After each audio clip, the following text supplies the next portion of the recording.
In several recent engagements, entire infantry groups have been stopped in under 5 minutes, with multiple soldiers taken out or forced to withdraw before even reaching the main line of contact. No artillery, no airstrikes, no large-scale firefight. That is the pattern now appearing across parts of Ukraine's battlefield. In key areas like Pokrovsk, small Russian units are moving forward in short bursts, trying to stay hidden and keep pressure on Ukrainian defenses. But many of these movements never reach their objective. They slow down early, lose coordination, and begin to break apart under pressure. The cause is not always heavy firepower. In many cases, it is a quiet combination of snipers, reconnaissance drones, and thermal systems working together in the background. This creates a new kind of threat. The danger no longer starts when bullets begin to fly. It starts much earlier, often at the moment a unit is first seen from above or detected through heat. If this pattern continues, entire operations can lose momentum without being destroyed. Units are not always wiped out, but they are stopped, delayed, and forced to react instead of advance. What looks like a single shot from a hidden sniper may actually be part of a larger system that controls movement before the battle even begins. And that raises a deeper question. If every step can be tracked and every pause can become a target, what does movement on the modern battlefield really mean anymore? A sniper on Ukraine's battlefield matters most, not when he kills many men, but when he breaks the exact moment that an infantry group needs in order to keep moving. That is what makes this role so dangerous in areas like Pokrovsk, where Russian forces often push forward in small approach groups instead of large formations. These teams do not advance with mass or speed. They move through damaged villages, broken tree lines, dirt tracks, and narrow strips of open ground. Their survival depends on timing, spacing, and trust inside the group. Each man must know when to step forward, when to stop, and when to follow the next signal. In that kind of movement, one soldier often carries more weight than the others. It may be the man setting the pace, the one checking direction, or the one making the quiet decision to move from one patch of cover to the next. Once that figure is hit, the effect goes far beyond one casualty. The group loses rhythm at the worst possible moment, and the ground in front of it suddenly feels much larger and far more dangerous. The first reaction is rarely organized. Some soldiers drop flat at once. Others rush toward the nearest ditch, wall, or low ground. A few hesitate for a second too long because they do not know where the shot came from. That pause is critical. A group that had been moving as one body now turns into separate men, making separate choices under pressure. Coordination begins to collapse before any clear order can restore it. This is why the sniper's shot is not simply an act of precision. It is a way of cutting the invisible thread that holds a movement together. Once that thread is broken, the whole advance changes shape. A unit that planned to cross one exposed lane now has to think about survival. A short bound forward becomes a long delay. A route that looked usable a moment earlier suddenly feels closed. Time starts working against the attackers. That effect becomes even more serious because the Russian side around Pokrovsk has often relied on these small groups to test Ukrainian lines, feel for gaps, and create pressure without exposing a larger force too early. The method depends on constant motion in short stages. One group edges ahead, another waits behind, and a third prepares to follow once the route looks safe. If the lead element is disrupted, then the groups behind it cannot move with confidence. They slow down, hold position, or bunch up in places they did not intend to use for long. In this way, one shot can influence far more than the men standing in the same patch of ground. It can disturb the spacing of the next unit, delay support, and force commanders to rethink the route while the situation is still unclear. The damage is not measured only by who falls. It is measured by how many others can no longer move as planned. That is the deeper shift now visible on this battlefield. The sniper is not just a hidden marksman waiting for a clean kill. He is part of a method that turns movement itself into a risk. Once the pace of an assault is broken, the burden moves to the attacking side. They must decide whether to stay down, pull back, or call for help, and each choice costs time. And that leads to a serious question for anyone watching this war closely. If one well-timed shot can freeze an entire chain of movement, does that mean modern combat is now being shaped less by raw firepower and more by control over timing itself? The sniper team in Ukraine is no longer built around one rifle and one pair of eyes, because the old shooter and spotter model is now being expanded by drones and remote sensing that can watch the ground longer and from far safer positions. In the traditional setup, the spotter helped the shooter read distance, wind, terrain, and target movement. That role still matters, but the battlefield has changed the way information is gathered. In many sectors, a drone now performs part of that job before the sniper even settles on a final aim point. The result is a new kind of cooperation where the rifle does not act first. Observation does. This change becomes clear when a Russian group begins moving through a route that seems quiet from ground level. The soldiers leave cover in small numbers and follow a line that offers partial concealment, often near broken roads, low trees, or damaged buildings. Nothing dramatic happens at first. There is no immediate strike. There is no warning shot. Above them, a reconnaissance drone moves low and carefully, staying close to the shape of the land, so it is harder to notice. Its purpose is not to attack. Its purpose is to watch. The camera studies how the group advances, where it slows, where spacing tightens, and which points force the men to pause before crossing open ground. Over time, those small actions begin to form a pattern. A bend in the route becomes a likely stop. A ruined wall becomes a place where men gather for a few seconds. A narrow gap becomes the point where movement must continue, or the whole approach loses shape. That is where the modern difference becomes important.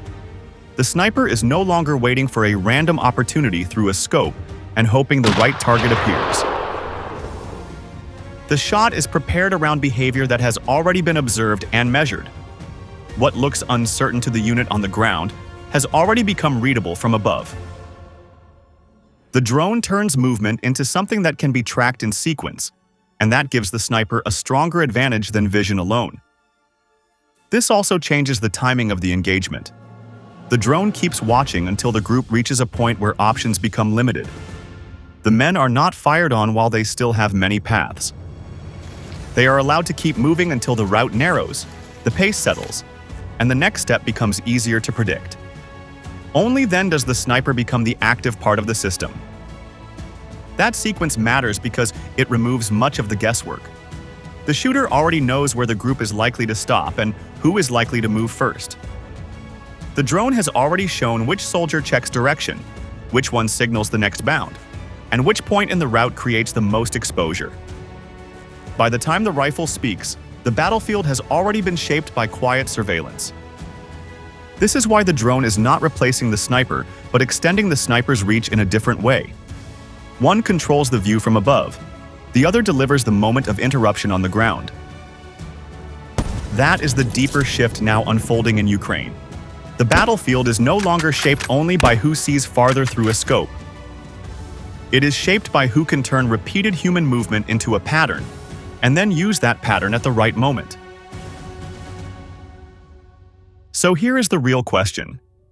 In this new model, which matters more in the decisive second, the drone that reads the movement or the sniper who ends it? The most important weapon a sniper uses on this battlefield is not the rifle itself, but the ability to control space before the enemy even understands that the space is no longer safe. What appears to be empty ground is no longer neutral. It is watched, measured, and quietly shaped into zones where movement becomes predictable. A group advancing across such terrain does not move freely. It follows lines that are limited by cover, terrain shape, and the need to stay connected as a unit. That creates points where soldiers must slow down, adjust direction, or gather for a short moment before continuing forward. These points matter more than the distance traveled. A narrow path between broken structures, a gap in a tree line, or a strip of open ground forces decisions that cannot be delayed forever. The group may try to reduce exposure by moving carefully, but careful movement often leads to repeated pauses in the same kinds of places. As these narrow paths and broken lines of cover begin to shape movement, another layer quietly comes into play. When visibility drops and direct fire becomes harder to apply, drones take over as the second element in the sequence. Russian infantry often move into these spaces expecting some level of protection. Bushes, low trees, and damaged terrain block long lines of sight and create the feeling that they are no longer fully exposed. From ground level, the route may appear safer than open fields. But from above, that same terrain tells a different story. A drone does not need a clear horizontal view. It reads movement from angles that ground forces cannot easily detect. The drone follows quietly, maintaining distance while tracking how the soldiers move from one point of cover to the next. It does not strike immediately. It waits for the moment when the group settles, when movement slows, and when individuals begin to rely on concealment instead of speed. In one recorded case near a tree line, a small Russian group moved along a narrow dirt path bordered by dense bushes. They believed the vegetation would reduce exposure and allow them to regroup before continuing forward. Instead, a drone tracked them from above as they paused in a cluster behind thicker cover. Within seconds, a strike followed. The explosion did not need to hit every soldier. It forced the group to scatter in different directions, breaking what little coordination remained. In another engagement, troops attempted to hide inside a patch of low woodland after coming under pressure. From the ground, the trees appeared dense enough to block observation. But thermal imaging from above revealed their positions clearly. A drone adjusted its angle, waited for movement to stop, and then delivered a precise strike into the center of the group. Those who survived were pushed out of cover, exposed again as they tried to escape.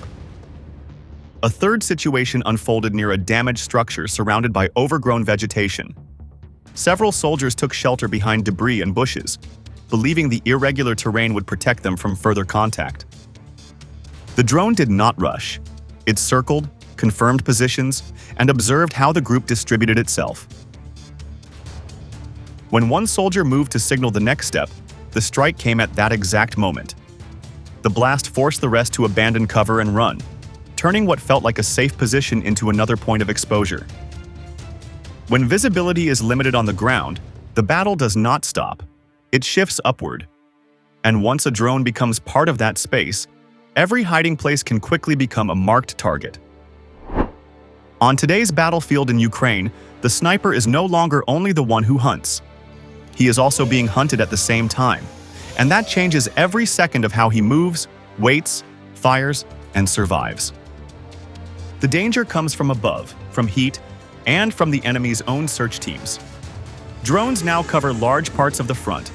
Thermal optics are common, and counter-sniper work has become more active and more patient. That means a hidden firing point can no longer stay hidden for long once it begins to show a pattern. A shot, a body outline, a heat source, or even a small movement in the wrong place can start a chain that ends with return fire. This is why camouflage now means much more than blending into dirt or leaves. A sniper position has to survive not only the human eye, but also cameras, sensors, and repeated observation from different angles. A bush, a tree trunk, or a damaged wall may still block normal sight for a moment, but they do far less against heat tracking or overhead watch. Ground that once felt safe enough for a long stay has become much more dangerous. That changes the preparation before the shot. The sniper must choose a firing angle in advance, study how to enter it without leaving an obvious trace, and know how to leave it before the enemy can react. The task is no longer only to find a target. It is to create a short window where the shot can happen without turning the sniper into the next target. That is why so much depends on discipline. The body must stay still for long periods, breathing must remain controlled, and even a small adjustment has to be timed carefully. Once the shot is fired, the risk rises fast. The enemy may not know the exact position at first, but it knows that a shooter is somewhere nearby. Men on the ground begin scanning likely angles. A drone can be redirected toward the area. Thermal devices search for an unusual heat mark that does not fit the surroundings. Mortar crews may be told to prepare rounds for any place that seems suspicious. A successful shot can therefore create success and danger in the same moment. This is where movement after firing becomes as important as aim before firing. The sniper cannot stay in place and trust that concealment will hold forever. He must break contact early, shift to a second location, or leave the zone entirely before enemy attention tightens around the first position. A delayed withdrawal can erase the value of a well-executed shot. Survival depends on speed, but it also depends on moving without panic. A rushed exit leaves signs. A planned exit leaves far less. The hard truth is that terrain no longer protects the way many soldiers still hope it will. Thin tree lines, shallow shadows, uneven ground, and scattered rubble may help against direct sight, but they do not erase body heat or repeated presence. If a sniper stays too long in one place, the battlefield begins to read him back. The same systems used to control enemy movement can now be turned against the shooter. So the real question is not only whether snipers still matter.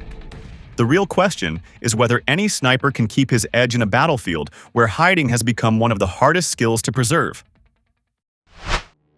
The modern sniper no longer fights as a lone shooter working at the edge of battle, because on Ukraine's battlefield, he has become one link inside a larger kill chain that begins with detection, passes through precision fire, and often ends with a second strike from another system. That change can be seen most clearly in the way an engagement now develops from start to finish. A drone finds movement first. It follows a group without rushing the attack and reads the route as it unfolds. Once the pattern becomes clear, the sniper enters at the exact point where the enemy is most exposed. After the shot breaks the formation, the fight does not end there. The next layer can already be waiting, whether that means artillery, FPV drones, or another observer ready to keep pressure on the same area. This sequence matters because it turns one hidden marksman into part of a connected process. The sniper is no longer just selecting a target through a scope and firing on instinct. He is acting within a wider structure where other assets help prepare the moment before the shot and exploit the damage after it. That makes the effect far greater than what one rifle could create alone. Equipment plays a major role in this shift. A .338 class rifle gives reach, precision, and enough power to strike from a longer distance while keeping the shooter farther from immediate danger. Thermal optics allow hidden figures to be found when ordinary sight would miss them. Laser range finding and ballistic support reduce uncertainty and help the shot arrive with greater confidence. These tools do not replace judgment, but they make the sniper more effective inside a fast-moving engagement where mistakes are punished quickly. After the shot breaks the formation, the battlefield does not reset.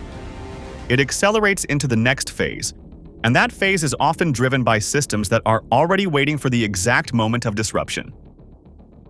Artillery does not need to search for a target in this sequence. It is already aligned with the pattern that has been built through observation. In one situation, a small assault group attempted to cross a broken stretch of terrain after coming under sniper fire. The lead element dropped, while the rest pulled back into a shallow depression nearby. Within moments, artillery fire followed into that exact position. There are also moments where artillery is not used to destroy, but to block. When a unit begins to withdraw after losing momentum, fire is placed behind it rather than on top of it. This cuts off the route, forcing the group to remain in exposed or unfamiliar ground.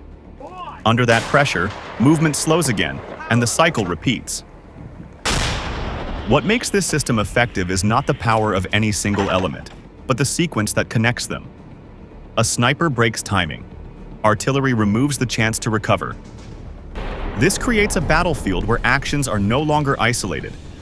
Each step leads directly into the next, and each delay becomes an opportunity for another layer to engage. If a unit cannot move without being seen, cannot stop without being targeted, and cannot regroup without drawing fire, then the battle is no longer defined by who shoots more. It is defined by who controls the chain of events from the first sighting to the final strike. In a system where every reaction can be predicted and punished within seconds, Is there still such a thing as a safe moment on the battlefield? What is happening on Ukraine's battlefield is no longer just about better rifles, smarter drones, or sharper optics. It is about something far more serious. It is about who controls the next second before the other side even understands the danger. That is the deeper lesson behind everything in this story. A sniper does not need to fire many times to change the course of a clash. A drone does not need to strike to shape the ground below.